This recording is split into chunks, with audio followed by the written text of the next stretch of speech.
Hey everybody, it's Eric alongside Rod, continuing our Big Ten previews, and we're going to take a trip to the Balkans with number 6 on Rod's list, the Illinois Fighting Illini. Head coach Brad Underwood appears to be attempting to reunify Yugoslavia single-handedly this season with his new roster that we'll get into in just a bit. But first, if you like the show, head on over. We'd appreciate the support. Go and you get the benefit of getting the show ad-free. Head on over to our support page at the tffinots.com/support to find the necessary links. Okay, Rod, think what's interesting about this last season is that you pretty accurately called the struggles that Illinois would have. And the fact that they did not really have a great point guard. They had someone inexperienced, at least, we'll say, with Yakachonis. Yeah, And that's fair. Not a question of talent, a question right. of maturity and the adjustment that's required. Yeah. You know. Yeah. And they certainly had Colin Boswell, who probably ended up being a little better than we had suspected. But either way, Illinois has a season which is okay. I mean, on one hand, you can definitely say Brad Underwood, as far as recent Illinois coaches, has been the most successful coach they've had in quite some time at Illinois. But he hasn't maybe gotten to the level where they'd hoped, despite trying a bunch of ways of getting there, we'll say. Yeah. Last year, they finished 22-13, 12-8 in the Big Ten, despite having until maybe with like 7 weeks left in the season, where every Big Ten announcer, every person on TV would say this is the team to beat. They were beaten a lot. And No, the operative phrase was highest ceiling. Right, the highest unquote. ceiling, which Over and over and over and over, despite the fact that they had proven definitively by early February at the latest that they were not going to reach said hypothetical ceiling. right. Yeah, I think their ceiling was just where it was. And I think that was largely Yeah. in the backs of the 3-point shooting. And that strategy, for whatever reason, it was sort of what they glommed onto during the season. And it just didn't work. And so anyway, I think that was largely the problem, besides the inexperience of the point guard for the team. Yeah, it was another year, another almost entirely new roster. Now he's changing that a bit this season, as a spoiler alert. He's got 6 guys back, which is crazy by his recent standards, crazy high. Yeah. But this particular one got an immense amount of hype early on, and that was based in large part on, first and foremost, a couple of high-profile European freshmen. You mentioned Jakašonis as one. They also had Ivicic, the big man, who's back this year. But those Riley. those two guys, and Will Riley, exactly, who was a McDonald's All-American who reclassified and was actually, I generally think the track record on reclass guys is not great. Yeah. But Will Riley definitely cut against the grain on that one. He had a nice season that ended with him in the first round. But still, those guys were freshmen. No matter how talented, they were freshmen. And if we've learned anything in this portal era, I think it's that, unlike, say, the 10 to 15 years prior to that, you're not going to win big. I mean, second weekend conference championship kind of big or beyond, if your team's success is largely predicated on how freshmen play. Yeah. Those days are gone. The Cal Coach K model, done. Nobody's doing that anymore. Yeah. And can I just push back? Yeah. That Cal thing, I know we talk about that all the time, and his team always got lots of hype. They didn't really deliver that often. Well, you're I right. guess they won. The conference. Maybe they won the SEC a number of years, but now, and Coach K, he always had a lot of veterans along with his, 1 or 2 ballyhooed freshmen. So I think it was different there. But Cal was definitely the prototypical all freshmen. We're going to make it work, and it really worked. I think. Here's the thing, you're right. If the criterion that we're using is, do you win a national championship? During that period, Cal won 1, K won 1 title. That's it. They both reached more Final Fours than that, I believe. I'd have to go look it up. But I think in general, what you would say is, for both of those programs, 9 years out of 10, they were in the mix consistently Sure. of teams that were given a legitimate shot. The actual, there Duke was maybe a little more consistent, I think. Kentucky was a little more variable because Cal did have a couple of years in there where during that era where his teams really underachieved. But one of those teams actually pulled themselves out of it, and I believe ended up making a Final Four, even though they didn't have the Yeah. regular season everybody expected to. But you're correct if the ultimate success or failure point, the inflection point is, do you win the title? They didn't go, neither one of them went out and won 4 titles in 10 years or anything. But regardless of that, that model is dead. Yeah, for It's sure. just dead. I mean, I saw something Rick Pitino said this offseason, pretty sure it was Pitino, how he said he was at, I believe it was, maybe it was even Peach Jam. It was one of the major AAU events. And he said, look, there just aren't a lot of high major coaches out there even showing their faces at these Yeah. events the way they used to. I could tell you that pre-COVID, I went to the last one pre-COVID and pre-portal and NIL, which was 2019. I went to the one of the last EYBL stops, the Indianapolis Hmm. stop that year, and this was regularly the case at those events. It was a who's who. It was obvious to be able to tell um, a couple of years prior to that, whenever Thad Matta's last year was, I knew something was up by the fact that he wasn't there. Something Right. was up with his back. His assistants, Greg Paulus, who was the former Duke guard, who was on his staff for a while, he was there, but Matta was not there. That's how rare it was for major college, for not even just majors, mid-major coaches to be at those events just to be seen. Right. Forget the recruiting aspects, just to be seen. So it's shifted, and Underwood obviously was going about it a different way. I suspect if you asked him, he would have said, well, at least the 2 European guys, these guys have played in a pro environment in Europe. Yeah. They're They had not like a experience, typical just different. freshman, Yeah. but look at the results. Yeah. In some ways, a freshman is a freshman is a freshman. Even if they're prepared, you think they're prepared better by virtue of having played among more men. That probably does help, but maybe not enough. It's just the experience. Major college basketball is a different animal. Yeah. And that's what I think Illinois, that was part of the deal. Um, he also had some good transfers. You mentioned Boswell. There were some other pieces that looked like they'd be able to help, but so there was a lot of hype. And keep in mind they were coming off a team the previous year that went to the Elite Eight. Now I would Right. argue the fact that almost all of those guys were gone should have meant that had no bearing on how anybody viewed their team last year. But psychologically, that's not the case. Yeah. It's the Right. lazy take is to assume that what has come before will continue. And even if there's no good reason for making that judgment, a lot of these people do because they don't think about it deeply or look at it too deeply. But Sure. you're right. I was skeptical. I was a little skeptical of them. And if anything, I don't remember where I picked them last year.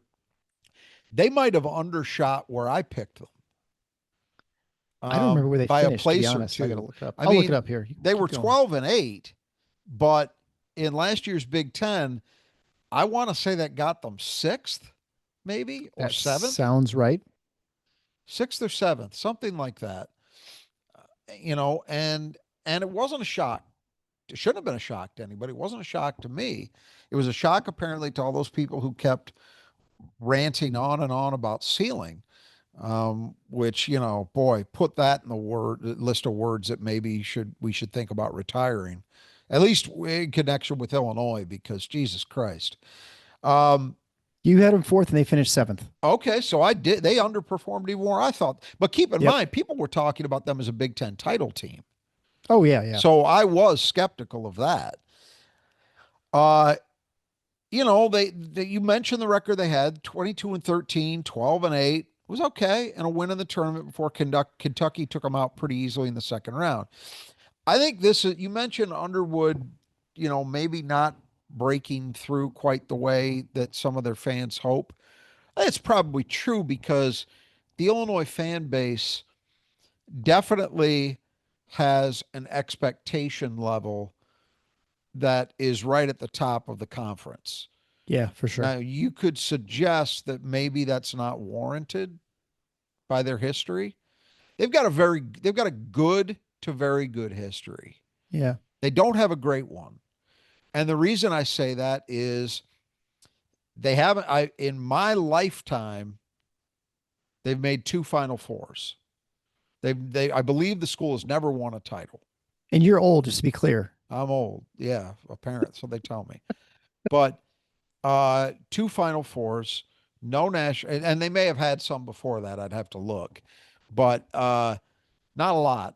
Not a Yeah. lot by comparison to some of the other, even the other schools in the Big Ten. Forget Michigan State and Indiana. You can look at Michigan and Ohio State; they have more. And I think that's a source of frustration because Illinois historically is a very good basketball state, led by the city of Chicago, but not exclusively so. It Right. actually shares a lot in common with Michigan. All the years that Flint was a talent producer, well, Illinois' version of that was Peoria, and they produced a ton of great players in that town. You know, there are a lot of corollaries there in terms of talent production, and although Illinois is like most Big Ten schools in that when push comes to shove, you would say it's a football first school because they pretty much all are. Illinois is one of those, like a Michigan State, that basketball still matters. It Right. matters Hmm. more to that school than it does to Michigan and Ohio State, in my opinion. And so that's a source of frustration. Underwood is he's a tough guy to evaluate because I do think the Elite Eight run 2 years ago and the fact that he's won a Big Ten title during his time there, uh, does give him some credibility. I was a big skeptic of this guy early on. He was the epitome of you got the wrong idea, man, when when he came into this league and he talked and he didn't just talk, he did it. The full court pressure, trying to play fast, all of that stuff that does not work in this conference. Hmm. And to his credit though, he learned. He adjusted and as you mentioned, he's gone about it in very different ways. His first real breakthrough came when he had some really good guard play. If you remember, what was the kid's name? Io The Sumu. Desumu, yeah, and Coburn, and Hmm. then Coburn hung around, and that morphed into combination with some other good guards. But it was a team that played at a much slower pace. They tended to play through the post a lot, and it worked. They had some very competitive teams during that period. And then he's kind of shifted in some different directions since then. Last year, as you mentioned, and I'll get into it in a second, they just turned 3 point happy. It was ridiculous. But he's really kind of run the gamut stylistically. And what he's done, I think this is the fairest way, and at least in my opinion, to characterize his tenure there. He has raised the floor of that program.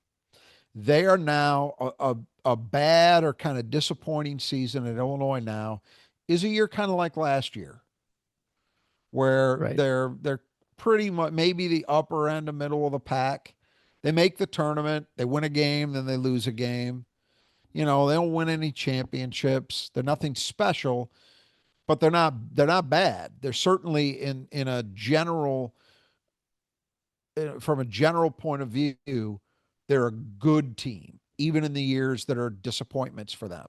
That's not nothing. That's nothing to sneeze at. And as you mentioned, they went through some period. I mean, really, from the tail end of the Bruce Weber period where it went south for him, all the way through John Gross, they had about 10 years kind of in the wilderness where Yep. they weren't Hmm. making the tournament at all and it just wasn't working for them. And that's, in fairness, that's not who Illinois should be as a program. with Illinois' resources, how much the school and its fans care about basketball, they should be what they are now. That's to me, that's kind of okay. That's what you should be at a minimum. If you had a great coach, if you had somebody that was maybe a little closer to the Lou Henson end of things, maybe you could aspire to even being a little better than that. But historically, with rare exceptions, couple, Henson's team, the Flying Illini group in '89, obviously the team that Bill Self put together, but Bruce Weber coached after Self left for Kansas, that had the season in '04-'05 that was just unreal. One of the best Big Ten teams of the last 20 years. You might be able to make an argument the best, because that doesn't include the MSU title team of 2000. Sure. Um, so they've had some years here and there, but they haven't had a lot of those. When you talk about being disappointing, um, it's maybe that it's that their fan base wants to think that they're a peer of Michigan State, Purdue, programs like that. They're not.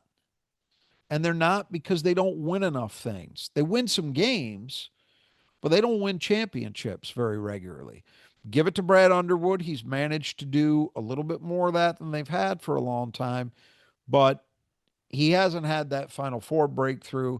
He hasn't had that, back to back or 2 out of 4 years Big Ten champions, Right. that type of thing that would elevate you to the point that somebody like Tom Izzo or even Matt Painter, I mean, he's never going to get Tom Izzo, but maybe, to where a Matt Painter is.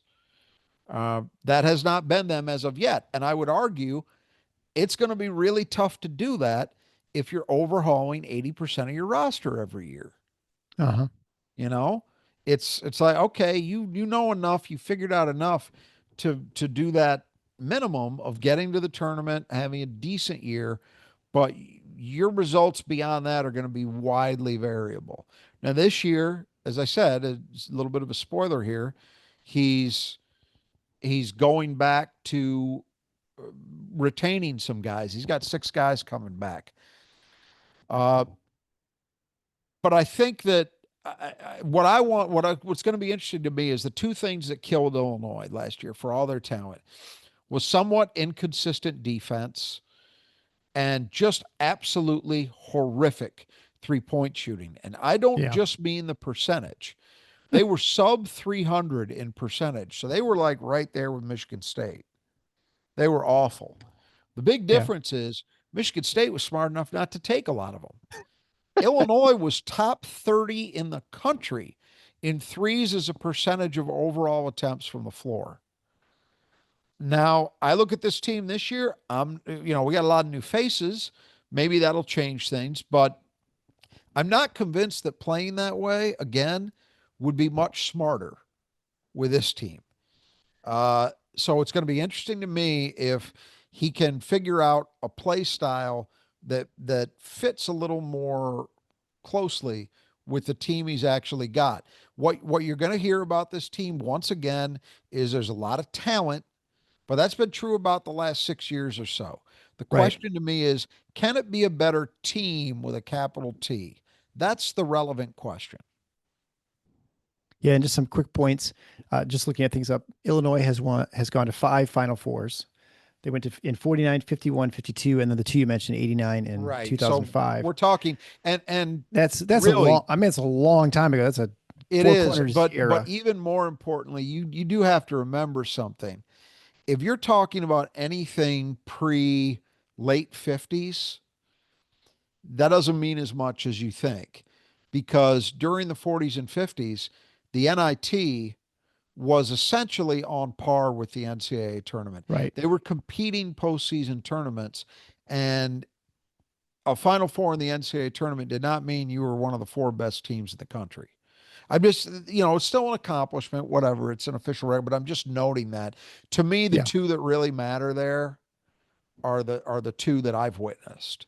Yeah. It's the early stuff, whatever. No titles, though, right? No, runner up Right. in '05, and then Yeah, well, that was a shame. That was honestly, I'll say that as somebody who's not much of an Illinois fan, that team was the best team in the country. They were better than North Carolina. yes, It's a shame they lost that game because they didn't deserve to. They yeah, were incredible. and then I have been asked by my friend who's the Illinois fan that on a scale of 0 to 10, 0 being your mother, and 10 being Adolf Hitler, where do you put Brad Underwood and how much you like? Oh, 6, 5. I mean, I don't despise him. There are other coaches I dislike more than him. Dusty May in March really got up those charts for me. He's way worse than Brad Underwood right now. Brad Underwood has had the good. I'll say this about Brad Underwood. Brad Underwood has, in reference to Michigan State, been pretty good in terms of minding his P's and Q's and not screwing around with saying stupid shit that he ends up regretting.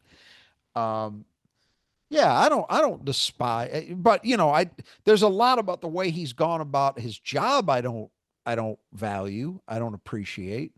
I'm talking about stylistically, not cheating stuff. Just, I don't love the way I don't love the huge roster turnover. I really didn't love the way he came in and played those first couple of years. That was awful.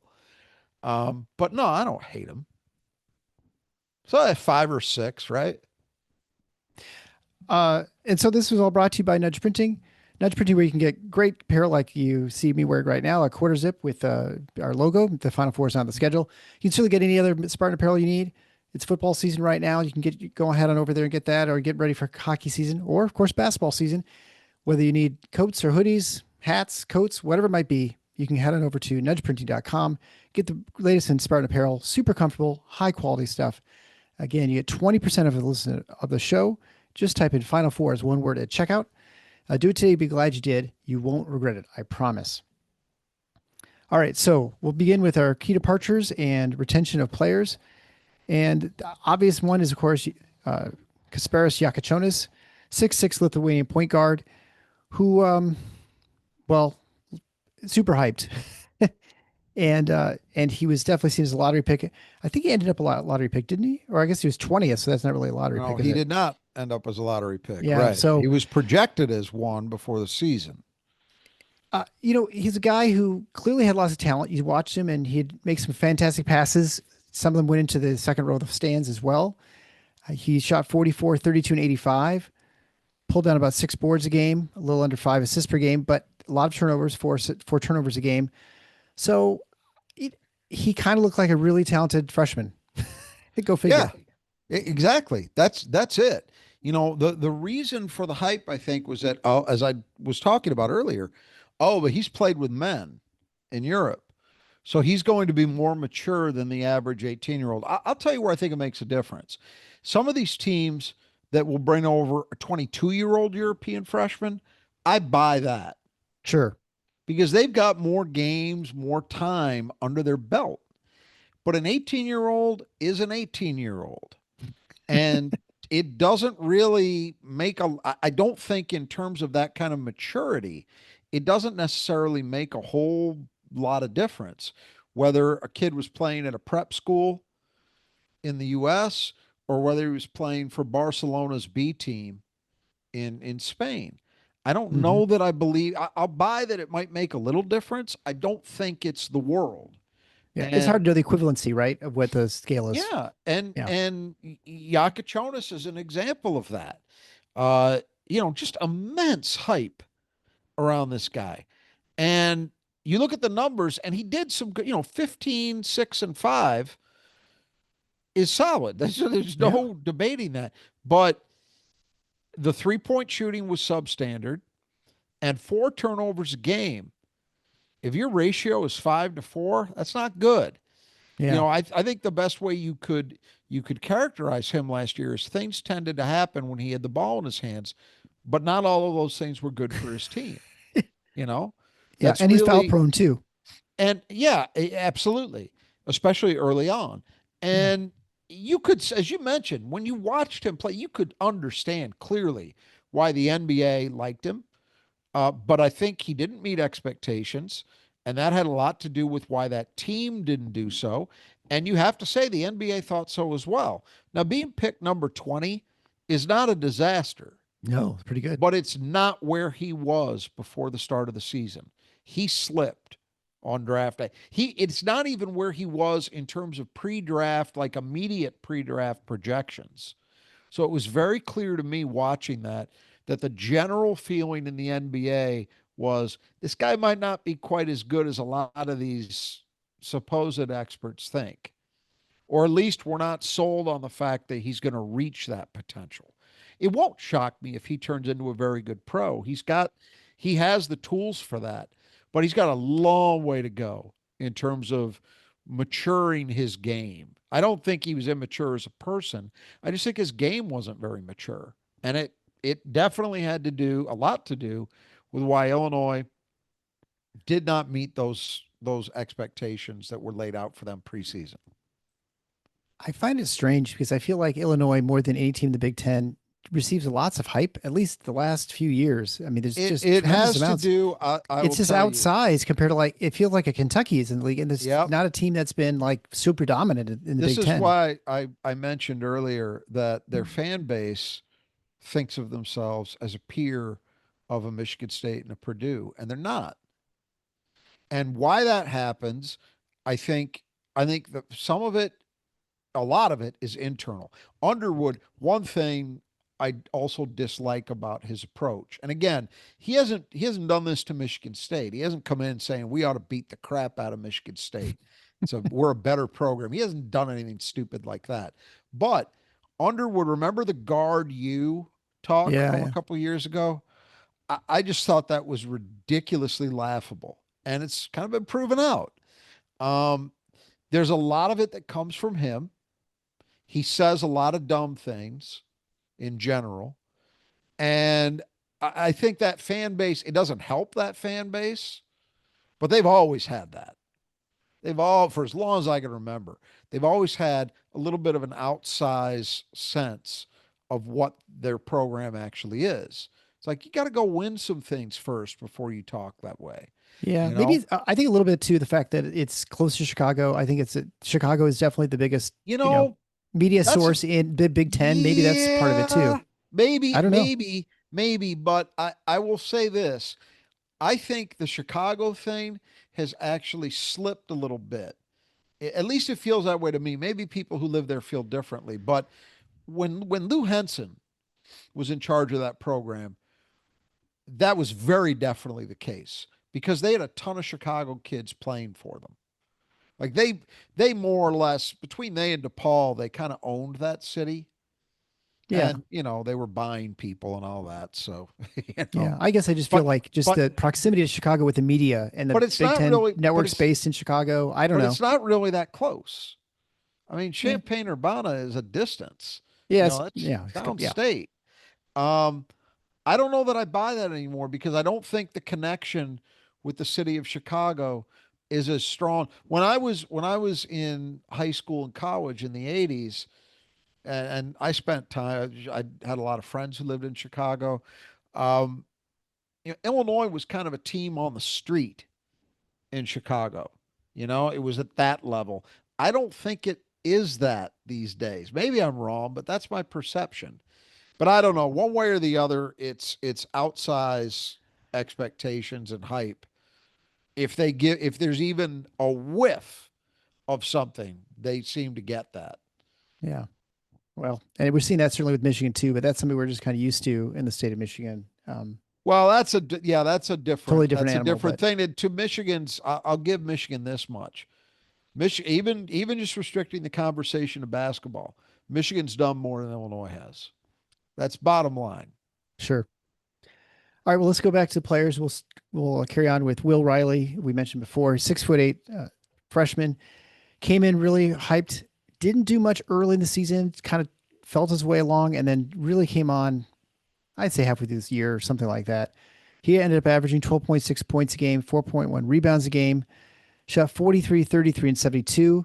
Had a lot of really strong games. I feel like he had a really great first half breakout game against Michigan State in He East Lansing, did. I think. And I feel like that was his first one that was really like kind of eye popping. And then from then on, he's usually pretty much a factor in most of their games. Yep. That was where I thought I agree with you. He might have had some good games before that. I'm sure he did. But that game in the first half, you remember, of course, I'm sure a lot of our listeners do. That was a game Michigan State really had to storm back in the Yeah. second half to get into. In the first half, Will Riley was just slaughtering them. And then, as I recall, he didn't do very much in the second half. No, he didn't. But he had like I want to say he had like 19 points or something in the first half. It was crazy. But he's a guy that was kind of the anti Yakachonis. Right. He, in a sense, I mean, he was definitely hyped as well because he was rated so highly. But once the season started, as you say, he kind of started a little slowly. And so there wasn't as much focus on him. And then he just got better and better and better. And lo and behold, he ends up in the first round. And not a lot of difference in terms of where he was drafted versus Right. his more hyped teammates. So really good. Disappointing for Illinois they couldn't get a second year out of him because if he was coming back this year, he'd be a first team all league choice for me in the preseason. Yeah. Well, I think another player that I'm sure Illinois wish they had back is Morez Johnson, six Yeah. foot nine, 240 pounder. Was injured a little bit off and on throughout the year, but when he played, he was good. He averaged 7 points a game, 6.7 rebounds a game, shot 64% from the floor, matching 62% from the line. But a really, really good offensive rebounder, a tough guy, and he's a player that they will miss a lot. He ended up transferring to Michigan, and I don't know. I think we liked him even before he really even started making waves. I think when we first saw him, I think we thought, oh, this is a guy Yeah. who can definitely really play in the Big Ten. He's a guy who and I think Michigan State tried to get involved in that recruitment, never really got much traction. He was committed early to Illinois. I think Yeah, he was committed as a junior. And but you watch him play, it's like, oh, this is a Tom Izzo kind of guy. I mean, high motor, tough, focused on controlling the glass yeah, at both ends, but particularly on the offensive end. He's not a polished offensive player, to say the least, but he's strong. He's tough. He could certainly finish around the rim. And I don't understand it. As I say, he was committed to Illinois for a long time. And then, he played a lot, 18 minutes a game, maybe a little yeah, short of what he would have wanted, but not terrible. And he transfers to Michigan. I don't know that I fully understand it. It's a weird one, other than the fact that, supposedly Michigan uh, this year had sort of a blank checkbook in yeah, NIL. Illinois is competitive in NIL for sure, but maybe it was that simple. I don't know. But one yeah, way or the other, yeah, that's a loss because you're looking at that guy. I don't think he's a threat to go super early. I could see him maybe if he really comes on leaving for the NBA maybe after his junior year, maybe. But you're going to get a couple more good years out of him at least. yeah, And yeah, it's a loss. There's no two ways about it. yeah. I don't know. I mean, on some of it, I guess I don't. It's something that's been happening to Underwood a lot. He's lost a lot of players. I mean, I don't want to say it's like an epidemic, like he loses players all the time, but there's just been a lot of transferring in and out of that school. Yep. But I wonder too if it was affected by the people coming in the following, this year to go through the new Yeah, but he players. I believe he I don't got in the know, but portal that was I feel before it's they before added then. guys. Yeah, that's what my thought Yeah. following is that before then, unless he kind of knew what was happening. Well, that's Maybe always it's coming. possible. That Yeah, players are going to know before we do. That's for sure, to say the yeah, least. But yeah, it just doesn't. I don't understand it because I can't. If you're, let's put it this way: if Brad Underwood was saying, "Well, Morris, I'm recruiting, I'm bringing in these two guys, and you're just going to have to compete for them with them for a role," well, then that's on Brad Underwood because I would do pretty much whatever I had to do to make sure that I keep a guy like this. yeah, I think he's exactly the kind of guy, and I'm not saying he should be the focal point of your team because I don't think he's ever going to be a good enough offensive player to be that. But that's the kind of guy you could win championships with. yes, You know, And I would say too, it's one a guy kind of guy you can build a culture around. absolutely. He's a, I don't want to overstate this too much, but when I saw him last year, I thought, man, that's a guy Antonio Smith would Yeah, smile at. exactly. Yeah, yeah. He's got that kind of, there's a toughness to him and there's a bit of a meanness to him, but he's still under control. I mean, I really like him. That's a big loss for Illinois. Well, then let's before we wipe all those players away, just a reminder that you should check out the Squeegee Squad at Grand Rapids. It is fall. It is time to clean the windows, clean your house before winter comes. Get it done today. If you're in the greater Grand Rapids area, the Squeegee Squad should be the first call you make. You get 15% off. You mentioned Final Four when you get your estimate. You can do that at our support page at tffinots.com/support. They can take care of any job, whether it's just your home, your business, a large skyscraper, whatever it might be. They can take care of anything. They've even done the state capitol, so there's no job too big.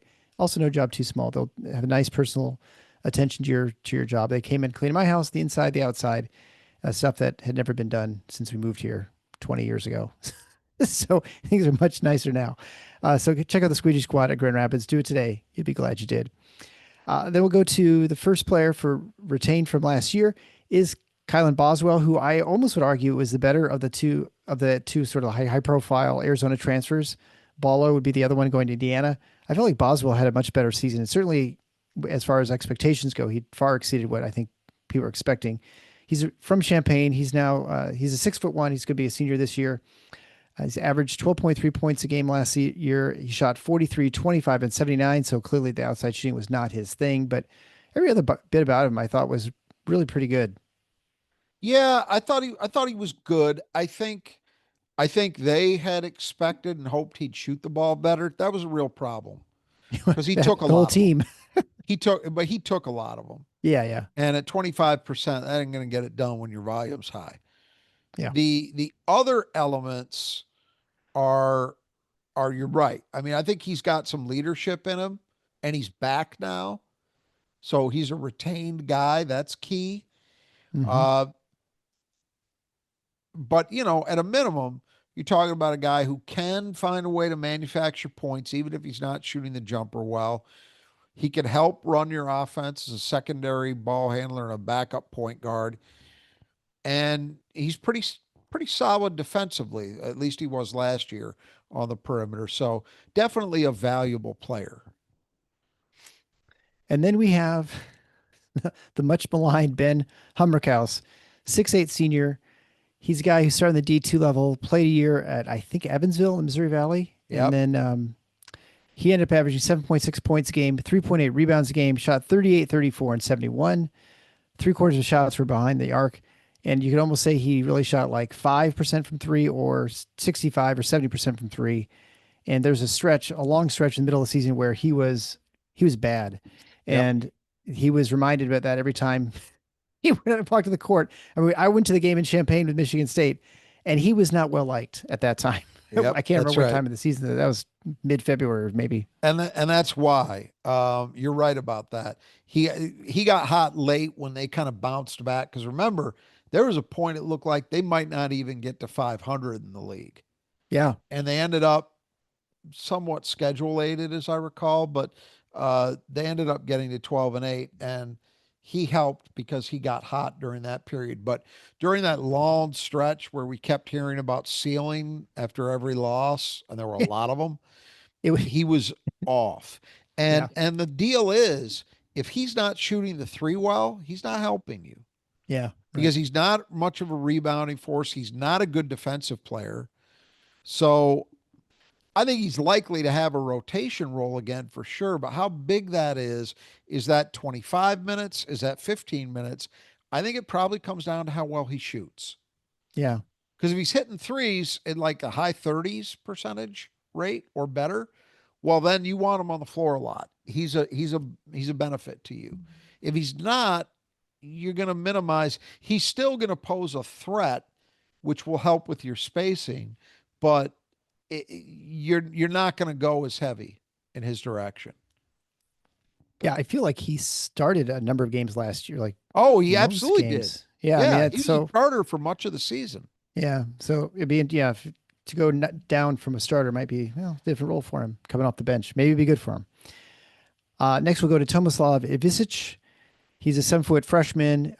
He had 13 points a game, 7.7 rebounds a game, shot 49, 36, and 75. So he was the other freshman European who they were real high on.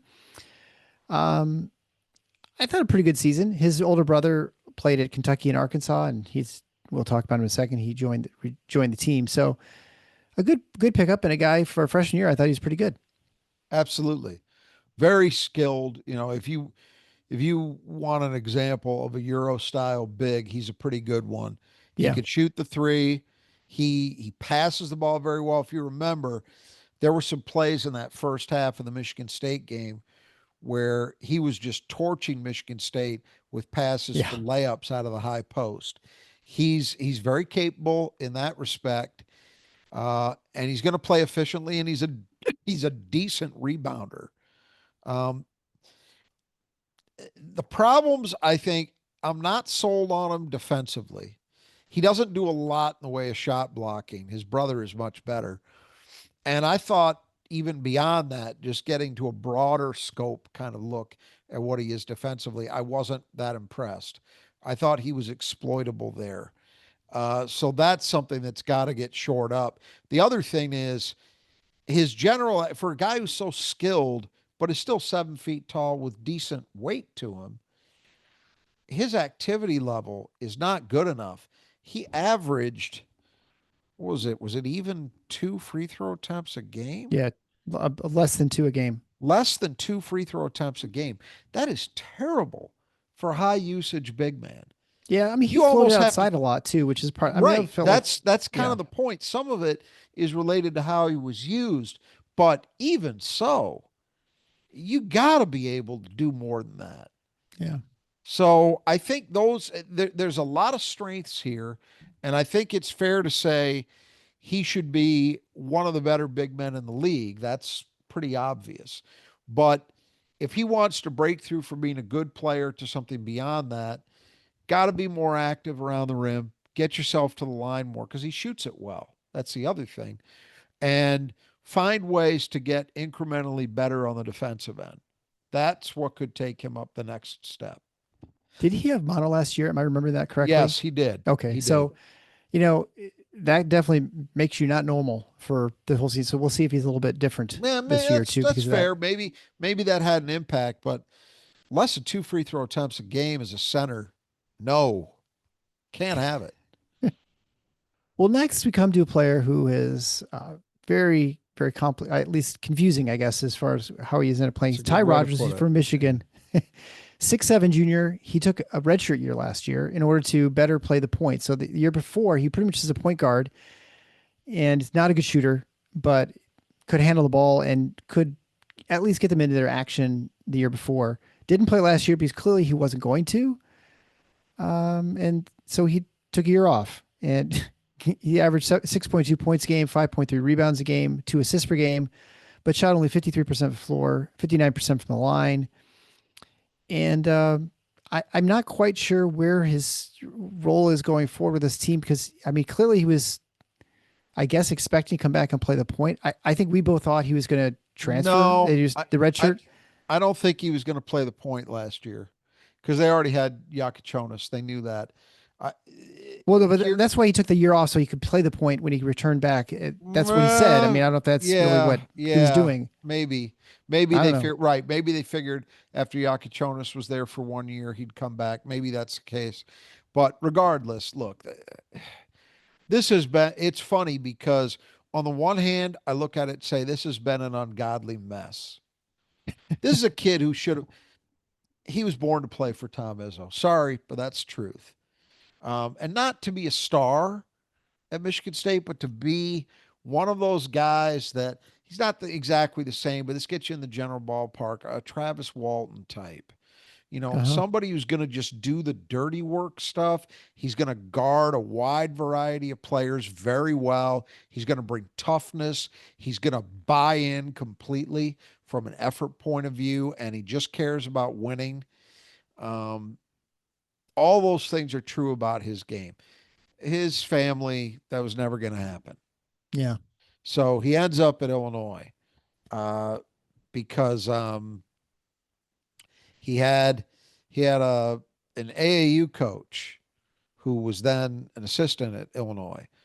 But then that AAU coach left, and Tim Tim Anderson. Hmm. And I've been shocked that unless I've missed it, maybe I have. I haven't seen Tim Anderson latch on anywhere else. He left for murky, undisclosed reasons late before last season, like maybe around this time of the year or August. And I thought for sure, well, Ty Rogers is going to end up wherever he does. That has Right. not happened. He returned to Illinois. So they were very enthused about that because the thing about Ty Rogers is he's versatile enough that you can use him. You could play him at the four and he'd be Right. all right. You play him at the three, at the two. They tried playing him at the one. He was never really a one. I mean, that whole thing was just kind of strange, but they got by with it. He was never really a one, and I don't think he would have been a one on this team. But he can play a wide variety of positions. As I said, he's going to do all these dirty work things. You need, just like we talked about with Morez Johnson, this is a guy you win championships with if he's on your team. Not if he's your focal point, but if he's a piece, if he's a starter, but maybe your fourth or fifth option, great. Because he's going to do a ton of other stuff that's going to help you win basketball games. Trouble is, he had a knee injury this spring, and Hmm. that has cast some doubt as to whether he will play at all, in fact. So it's really unfortunate for him. I've Yeah. never, the stuff that's been messy with him, none of it is on him. It's between people around him and then some weird decisions in the Illinois coaching staff, I think. Those two things combined, uh, it's made it messier than it should have been.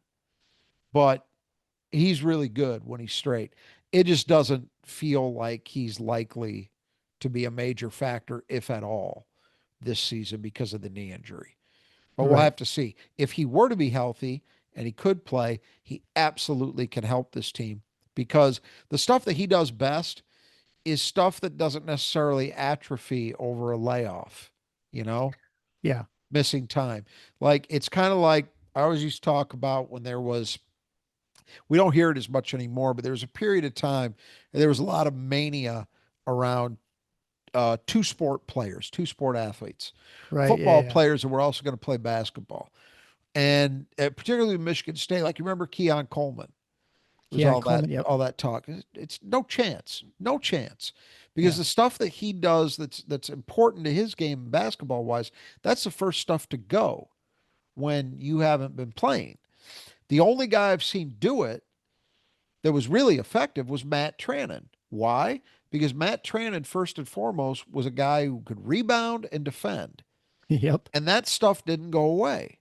Well, kind of the same thing with Ty Rogers. I think Ty Rogers could come in if they get him back, say in January. And I don't know, I haven't seen any updates as to where he's at. The only stuff I had seen suggested it might be season long.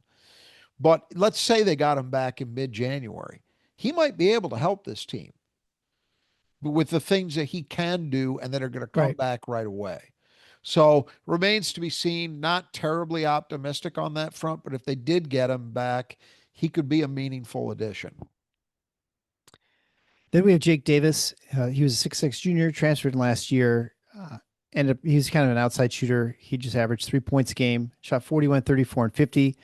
He also seemed like a kind of a streaky kind of shooter guy, but I don't know. That seemed like about his thing, just Yeah, it shooting. was. He's kind of a lesser version of Hummerkaus in a way, in that he doesn't play the same position at 6'6", but if he's not hitting threes, you probably don't want to give him a lot of minutes.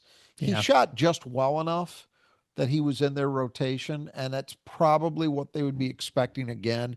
But I would look at him as more like a 12-minute a night guy than, let's say, 20, unless he's really on target with his shot this year. And finally, for team players, we'll go to Jason Jaxis, 6'10", 210-pound redshirt freshman. So he's a stretch big, didn't play much last, well, didn't play at all last year, obviously. Yeah, and there still seems to be a need for physical development before, you know, 6'10", 210 is no way to go through Big Ten life. And it seems like there's still more physical development that would be needed before you'd feel comfortable tossing him in there for any kind of significant playing time. All right, let's go on to the newcomers and head to the former Yugoslavia country. We'll begin with Andrei Stojakovic from Belgrade, 6'7" junior, played in the Bay Area as well, started Stanford, played at Cal, then finally left the Atlantic Coast Conference and headed to the NBA. He averaged almost 18 points a game, 4.7 rebounds a game, shot 43, 32, and 82. Yeah, so his dad, of course, is Yeah, Peja he's probably Stojkovic, not really who from. with the Sacramento Kings mostly, Yeah. was a very good NBA wing. And his son's game is kind of, he's kind of roughly the same kind of player. Uh, it's interesting here. Like he was highly regarded coming out of high school, and he was again started off did a year at Stanford, then transferred to Cal. That's kind of akin to starting at Michigan, transferring to Michigan State. I mean, in the modern era, anything can happen, right? Yeah, But right. you don't expect it. Yeah. Um, 18 points and 5 rebounds a game is pretty good, right? And Hmm. even though the ACC was terrible, it's still a high major conference. Yeah. But, they're hoping this is a guy who can help improve those shooting woes. But over his first, and, he's the son of a father who was an all time great shooter. But over his first 2 years, he's a 32% shooter from three. So my question is on high volume. So my question is, how efficient is he going to be? He's going Yeah. to play a lot. I would assume he's going to be a starter, but I've got to see more efficiency before I completely buy in that he's an upgrade. Because, Yakachonis could shoot 32% from three. That didn't do him much good. Right. So need to see more from Stojakovic before I really buy into him being an upgrade to what they had. We'll then go to a Croatian, Zvonimir Ivizic, brother of older brother Tomislav. He played at Kentucky, followed Cal to Arkansas. He's a junior, averaged 8.5 points a game, 4.3 rebounds a game, about 2 blocks a game, and shooting 48, 38, and 72. Yeah, he does some things that you like. I mean, the rim protection is good. They could use that for sure. And the shooting efficiency is pretty good as well. I'm just not sure why it hasn't clicked for him as well as it did for Tommy. Um, because his first the year at Kentucky and then last year at Arkansas, those numbers look solid, but Mm-hmm. his role would kind of fluctuate. Cal never seemed to totally buy in on him from what I could tell. So I think he's likely to be a reserve on this team because I don't think you could play those two together. I don't think it would work. Twin Towers there, yeah. Well, Tommy's got enough struggles defending the five. I don't want to see Yeah. him defending the four if I'm Brad Underwood, but he's going to get a good deal of playing time. I mean, I think they're going to find ways to make that work. And the thing I do like about him most is that he does give them that rim protection element, which his brother really doesn't. So that alone will be helpful. And the fact that if you're playing him out there, you don't have to change what you're doing offensively. You still got a guy who can go out and stretch the floor, right? Yeah, He's you still still have a an decent Ivizic at the passer. five. Yeah. He just hasn't been as consistently productive as his brother. Yeah, I feel like when he came out, wasn't he even like more highly regarded than his younger brother? Yes. And Yes. it's sort of just, He was and very if hyped when Kentucky got him. compared now, Absolutely. that may just be a Kentucky thing too, right? And that's Yeah, good part but part of the but it, thing. it it seemed to have some corollaries with the way he was being viewed by people who pay attention to European Yeah. basketball. And it just has not panned out as well. Not yet. All right. So next we have a Serbian, Mihajlo Petrovic, 6'4", 22-year-old point guard. So most likely he'll be the starter this year. He played in the Adriatic League professionally last year. He averaged 14 points a game and over 7 assists per game. Shot 48% from the field, 33% from the line. No, or from outside 33% three. from three. From Yeah. three, yeah. Yeah. Um, this is a key player, in my opinion, because they brought in a 22-year-old to likely be the starter at point guard. And I think what you're hoping for and what would seem maybe realistic is a more consistent but perhaps less spectacular version of Yakachonis. He's not as turnover prone. He's a little smaller. He's 6'4", but that's still good size at the point. It's just not 6'6". He has not demonstrated to be a great deep shooter, so that may still be an issue. But Hmm. I look at Illinois and I see guys who could score. I think what this team needs is somebody who would be a floor leader, make plays for others while minimizing his own mistakes. And I think Petrovic has a chance to be exactly what the doctor ordered there. If he, you never know for sure. Europeans, we're all running blind on this stuff. But as I mentioned at the outset, there's a difference between a first year guy who's 18 coming from Europe and a guy who's 22, and he's the Sure. latter. And so I would expect more maturity in the way he plays the game, fewer mistakes, maybe fewer highlight reel plays, but they'll trade those for wins. Oh yeah, And if no if question. he's good, if he can actually come in and steadily run that team, give him a little bit of scoring here and there, hold up defensively. We don't know how he's going to be on that end yet. Um, that could be enough to actually improve this team. I think he's a key guy, maybe the key guy. Yeah, and you imagine with him, you're going to get that extra experience to make a big difference. But I don't know. I'm sure you're not watching Adriatic League, so you've not didn't have No, a it's chance to it's watch not too a much. look. It's so that encompasses a lot of former Yugoslavia, Yeah, Serbia, Albania, Slovenia, yeah, Montenegro, yeah, Macedonia. Yeah, yeah. all those countries, We'll show off our and geography knowledge here. and Croatia, um, Slovenia. Okay. and oh, I already said Slovenia. Oh, Uh, Slovakia. There we go. so Slovakia is up in the Part Czech, of the Czechs, but yeah, they're yeah. right there. Um, Okay, go on. but I don't know how. I don't have a great feel for how good. I know that league is not at the level of the Spanish league or the Italian league. Sure. That area produces a ton of talent. It's Well, one of they're the tall people. basketball Yeah. hotbeds of the world. But I think a lot of the best players end up playing for clubs in Spain and Italy and so on, Right. or coming Right. over here. So I don't know how good that league is, but it's a pro league. And he had success in it, and he's 22. So he's physically mature. He should be mentally mature. That's a big deal because that's what this team lacked. If you gave them a guy who scored half the points that Yakachonis did, but didn't make mistakes, just ran the team well, defended well, I think they would have been better off in Hmm. totality. I really do. Yeah. Give me a guy who scored 8 instead of 15, but he commits 1.5 turnovers instead of 4, and plays steady defense and doesn't take wild shots in big situations. I think you could have a better team. So that's how I look at it. Who knows? He could surprise to the upside and do even more than that, but I don't even think he has to do that for him to be an improvement.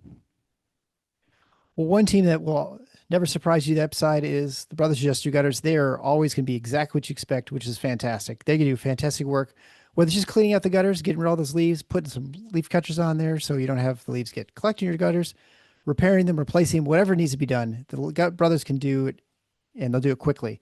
Great pricing. And as a listener to the show, you get 10% off as well, just by mentioning Final Four when you get your estimate from either Greg or Kurt, whether you're on the east side or the west side of the state, they'll take care of you. We've had people, fans of the show, flag them down and they fix things on the spot. So head on over to your support page at the Final Four on theschedule.com/support. There you can find links for either Kurt or Greg, depending where you live in the state of Michigan, and you get the brothers to take care of those gutters for you. All right, so we move to another country, Montenegro. David Mirkovic, 6'9", 250-pound, 19-year-old freshman. He also played the Adriatic League last year, where he averaged 8.6 points a game and 6.5 rebounds a game. Yeah, and there's a lot to like with what he reportedly is as a player. So he's supposed to be a decent perimeter shooter, and he's 6'9", 250. He's put together, and unlike you occasionally see with Europeans, reportedly he likes to play a physical game. So I think he's another important guy because I think if Ty Rogers is out of the mix, then Right. it's really either this guy or Hummerkaus at the four. And I personally would like, and I bet a lot of Illinois fans would agree with me, would prefer Hummerkaus to maybe be a 17, 18 minute a night guy off the bench as Yeah. opposed to 25 minutes as a starter. So if Merkovich could come in and and handle and earn a starter's role, I think that would help, provided that he can do the things we just talked about, hit some shots and bring some physicality, some rebounding. Right. Well, then we have non-transfers and a freshman who are coming in from recruited. Well, I guess these guys are freshmen. They don't feel like a traditional freshman, we'll say. Brandon Lee, 6'4", freshman wing from New Jersey. He was a top 100 recruit. Yeah, and uh, there's a role here for sure. This is not a team that on the surface has just incredible depth. I mean, if you figure that Petrovic is going to start at the point, Stojkovic and Boswell at the wings, well, Jake Davis can play a little bit on the Mm-hmm. wing, and then you probably need at least one other guy. So that it's up on a tee for Brandon Lee to play early. He was a lower end top 100 guy. Strength in high school was as a perimeter shooter. So if he can come in and do that, and that translates early, that could get him, a decent sized role as a true freshman. And finally, we have Keaton Wagler, 6'4", freshman wing. He was a little bit outside the top 100 for recruits. Yeah, and he looks to be a guy that probably needs a year of physical development. But again, I mentioned the numbers aren't tremendously large in terms of the perimeter group. So if there were to even be one injury, you might be talking about this guy having to play at least some spot minutes here and there. But my gut tells me that those three starters, they're going to try to go pretty heavy in terms of the minutes Yeah. and then figure out between Davis and Lee, they'll hope to soak up as much as they need to in reserve minutes. But maybe they get to Wagler if it all kind of falls apart and they need to. All right. So then we look at this Illinois team overall coming into the season. Like all these teams, we really don't know what they have. I mean, we can speculate. It seems like they got a lot of talent. It seems like their team's maybe a little better put together in some respects than last year. The only difference is I think this team, just think the league overall is a little bit stronger. At least that's my general impression. And so you can be just as good as last year and maybe finish the same or a little bit worse. Yeah, it's look, I think that you're obviously talking about an interesting situation in that um, they have brought back a little more than they have recently, the last few years. So Yep. that's a positive. And especially the kinds of guys like having a kid with Boswell's mentality, his personality. That's big to have a guy like that who could be a leader. And he's a veteran and a leader. That's an important kind of guy to have. I think the areas that need improvement are fairly obvious, right? If Yeah. they're going to continue to shoot ungodly amounts of threes, then they need to shoot better. Bottom line. Yeah. You look at this team, it's certainly not without potential. You look at Boswell, as I said, brings a lot to the table. Tommy did some very good things as a freshman. You could easily see him improving if he can get a little more activity inside and get a little better defensively. The other thing that you probably like if you're Brad Underwood is this is an older group than the one they had a year ago, you know? Yeah. So Steadier. one of the Europeans he brings in is 22. The other Ivicic is I think 21 or 22. Hmm. Um, Boswell's a veteran. He's been around. Hummerkaus is a veteran. I mean, this is not This is not a young team the way it was last year when it was a lot of 18 and 19-year-olds. So that Yeah. helps. And if you're Underwood, you're going to hope that that equates to a more consistent, mature approach. This is a team that you look at how up and down Illinois was. They won multiple Big Ten games by 30 plus points, Yeah. but they also lost to Duke by 43. That was the Right. game that I remember watching that because it was played in the middle of conference play. Yeah, which is yeah, And weird, but it yeah. just at that point, I'll give credit to Underwood for this much. He got them off the mat after that because I did think at that point they're done. They're not making the tournament.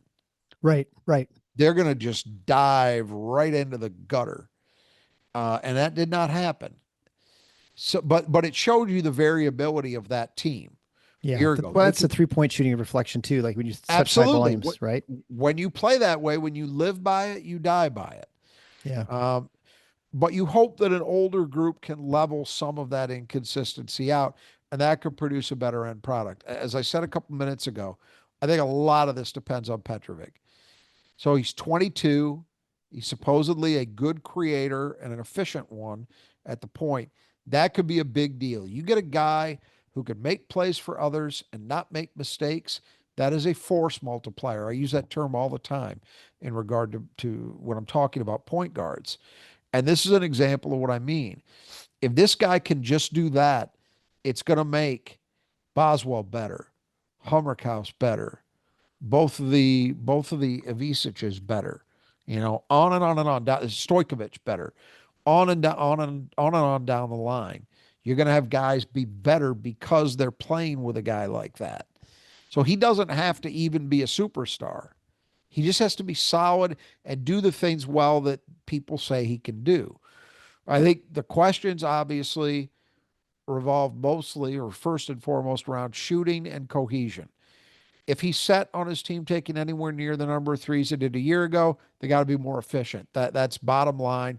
Is it possible? Yes, but it's an open question. I don't think it's an automatic that it gets answered positively because most of the returnees did not have good shooting seasons last year, Right. and frankly, neither did Stojkovic or Petrovic among new guys they're bringing in. Those guys didn't light it up where they were. So the cohesion issue, again, maybe it's a little better this year than the last few, but it's an annual question with Illinois. And much as we see around the rest of the country, when you go heavy in the portal, you're rolling the dice.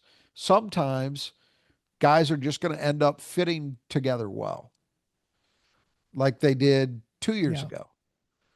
Sometimes they won't, like they did last year.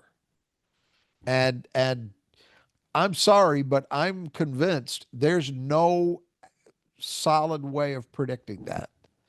You are introducing variability to your team when you're constantly rejiggering the roster that makes it really difficult to know what you're going to have year to year. And you can't just say, well, this guy scored X and this guy scored Y at this point. It doesn't work that way. You got to see how the pieces fit together. That's what I mean by cohesion. But I think they've got a chance to be more cohesive this year. So, where I come in, I mean, I've got them sixth. That's not terrible. You're No, it's probably a safe talking to tournament finish team, and sixth, yeah. you're probably talking about a 12 or 13 win team in the league. More or less what they were last year, maybe a tick better. Uh, so that's some form of good, but I just can't pick them higher because of the questions they have are very real. And to me, Yep. at least, the answers don't seem automatic. The best version of this team we've been talking about more or less the whole time, right? The variability in this program is always high. The best version of this team, you don't have to squint too hard to see how this team could be a contender at the top if everything cuts the right way. Yeah, right. Petrovic is the real thing at the point. Stojkovic has figured something out on his shot and he's more reliable. Boswell's shooting ticks up a bit. Uh, the other Slavic kid comes in at the power forward and is solid, so Hummerkaus doesn't have to play as much. Hmm. Tommy has improved. That's a team that could you get all those things cutting the right way. that could be a team that could, even win the Big Ten if things get really crazy. Um, but I don't expect to quite see that. I expect to see a good team, not a great one. Yeah. Well, we'll see. As you heard, Rod guarantees that Illinois will be sixth in the league this year. So if you think you can do a better job predicting the Big Ten's final standings, you can in the Beat Rod contest. You have to pick them 1 to 18, and the tiebreaker is how many points Michigan State scores against Michigan this season. Send those entries to me, Eric, ERIC, at tffinots.com. The gift will be, the prizes will be, of course, gift cards from Nudge Printing, so you can get fantastic Spartan apparel. Or if you're a fan of other teams in the state, you can certainly get that as well outside of the University of Michigan. And also a couple of Big Ten schools like Indiana and Iowa and I think Minnesota right now. So again, you can check it out at Nudge Printing at nudgeprinting.com. Send those entries in to me. And until next time, when we talk about the number 5 team in the Big Ten, the Final Four is on the schedule. Go green.